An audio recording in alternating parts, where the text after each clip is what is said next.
এখানে যারা প্রাণ দিয়েছে রমনার ঊর্ধ্বমুখী কৃষ্ণ চূড়ার তলায়, যেখানে আগুনের ফুলকির মতো এখানে ওখানে জ্বলছে অসংখ্য রক্তের ছাপ, সেখানে আমি কাঁদতে আসিনি। আজ আমি শোকে বিহ্বল নই, আজ আমি ক্রোধে উন্মত্ত নই, আজ আমি প্রতিজ্ঞায় অবিচল। যে শিশু আর কোনোদিন তার পিতার কোলে ঝাঁপিয়ে পড়ার সুযোগ পাবে না, যে গৃহবধূ আর কোনোদিন তার স্বামীর প্রতীক্ষায় আঁচলে প্রদীপ ঢেকে দুয়ারে আর দাঁড়িয়ে থাকবে না, যে জননী খোকা এসেছে বলে উদ্দাম আনন্দে সন্তানকে আর বুকে জড়িয়ে ধরতে পারবে না, যে তরুণ মাটির কোলে লুটিয়ে পড়ার আগে বারবার একটি প্রিয়তমার ছবি চোখে আনতে চেষ্টা করেছিল, সে অসংখ্য ভাই বোনদের নামে আমি হাজার বছরের ঐতিহ্যে লালিত, যে ভাষায় আমি মাকে সম্বোধনে অভ্যস্ত, সেই ভাষা ও স্বদেশের নামে এখানে এই বিশ্ববিদ্যালয়ের উন্মুক্ত প্রাঙ্গণে আমি তাদের ফাঁসির দাবি নিয়ে এসেছি। যারা আমার অসংখ্য ভাই বোনকে নির্বিচারে হত্যা করেছে, ওরা 40 জন কিংবা আরো বেশি।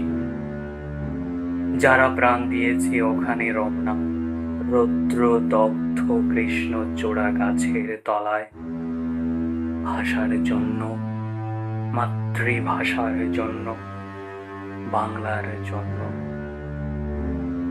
যারা প্রাণ দিয়েছে ওখানে একটি দেশের মহান সংস্কৃতির মর্যাদার জন্য, আলাওলের ঐতিহ্য, রবীন্দ্রনাথ, কায়কোবাদ, নজরুলের সাহিত্য ও কবিতার জন্য। যারা প্রাণ দিয়েছে ভাটিয়ালি, বাউল, কীর্তন, গজল, নজরুলের খাঁটি সোনার চেয়ে খাঁটি আমার দেশের মাটি, এই দুইটি লাইনের জন্য। রমনার মাঠের সেই মাটিতে কৃষ্ণ চূড়ার অসংখ্য ঝরা পাপড়ির মতো 40টি তাজা প্রাণ আর অঙ্কুরিত বীজের খোসার মধ্যে আমি দেখতে পাচ্ছি তাদের অসংখ্য বুকের রক্ত।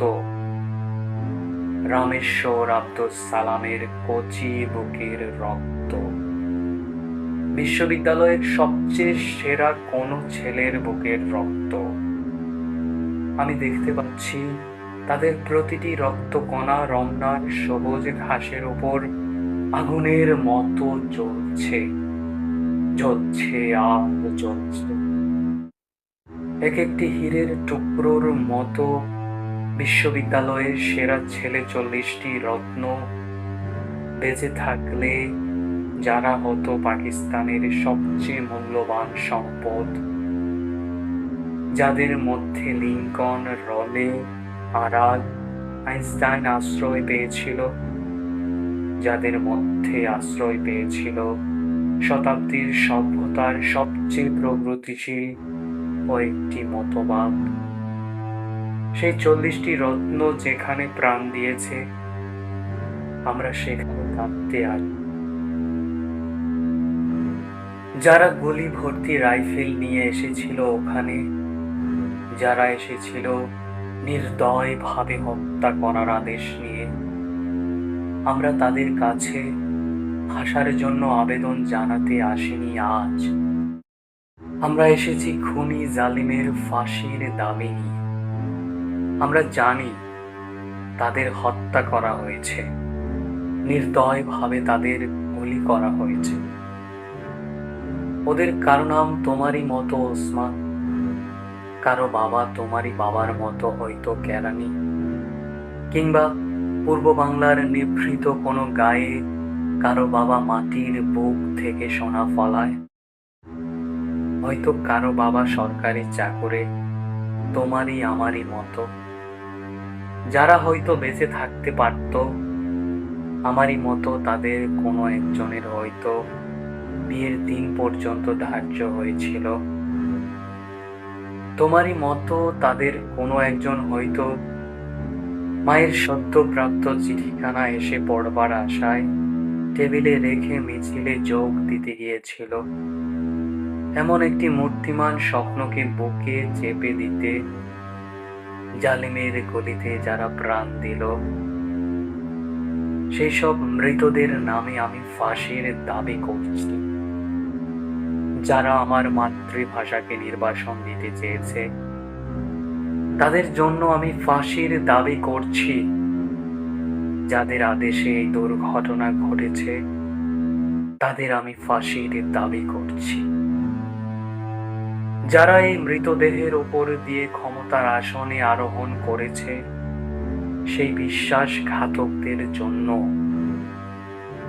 আমি ওদের বিচার দেখতে চাই। খোলা ময়দানে সেই নির্দিষ্ট জায়গাতে শাস্তিপ্রাপ্তদের গুলিবিদ্ধ অবস্থায় আমার দেশের মানুষ দেখতে চায়। পাকিস্তানের প্রথম শহীদ এই 40টি রত্ন, দেশের 40 জন সেরা ছেলে, মা, বাবা, বউ আর ছেলেকে নিয়ে এই পৃথিবীর কোলে এক একটি সংসার গড়ে তোলা, যাদের স্বপ্ন ছিল আইনস্টাইনের বৈজ্ঞানিক তত্ত্বকে আরো গভীরভাবে বিশ্লেষণ করার, যাদের স্বপ্ন ছিল আণবিক শক্তিকে কিভাবে মানুষের কাজে লাগানো যায়, শান্তির কাজে লাগানো যায়, তার সাধনা করার স্বপ্ন ছিল রবীন্দ্রনাথের বাঁশিওয়ালার চেয়েও সুন্দর একটি কবিতা রচনা করার। সেই সব শহীদ ভাইরা আমার, যেখানে তোমরা প্রাণ দিয়েছ, সেখানে 1000 বছর পরেও সেই মাটি থেকে তোমাদের রক্তাক্ত চিহ্ন মুছে দিতে পারবে না সভ্যতার কোনো পদক্ষেপ। যদিও অসংখ্য মিছিল, অস্পষ্ট স্বর নিস্তব্ধতাকে ভঙ্গ করবে একদিন, তবু বিশ্ববিদ্যালয়ের সেই ঘণ্টা ধ্বনি প্রতিদিন তোমাদের ঐতিহাসিক মৃত্যুক্ষণ ঘোষণা করবে। যদিও আগামীতে কোনো ঝড় ঝঞ্ঝা বিশ্ববিদ্যালয়ের ভিত্তি পর্যন্ত নাড়িয়ে দিতে পারে, তবু তোমাদের শহীদ নামের ঔজ্জ্বল্য কিছুতেই মুছে যাবে না। খুনি জালিমের নিপীড়নকারীর কঠিন হাত কোনো দিনও চেপে দিতে পারবে না তোমাদের সেই লক্ষ্য দিনের আশাকে, যেদিন আমরা লড়াই করে জিতে নেব নেই নীতির দিন। হে আমার মৃত ভাইয়েরা, সেই নিস্তব্ধতার মধ্য থেকে তোমাদের কণ্ঠস্বর স্বাধীনতার বলিষ্ঠ চিৎকার ভেসে আসবে। সেই দিন আমাদের দেশের জনতা খুনি জালিমকে ফাঁসির কাষ্ঠে ঝোলাবে। তোমাদের আশা অগ্নিশিখার মতো জ্বলবে প্রতিশোধ এবং বিজয়ের আনন্দে।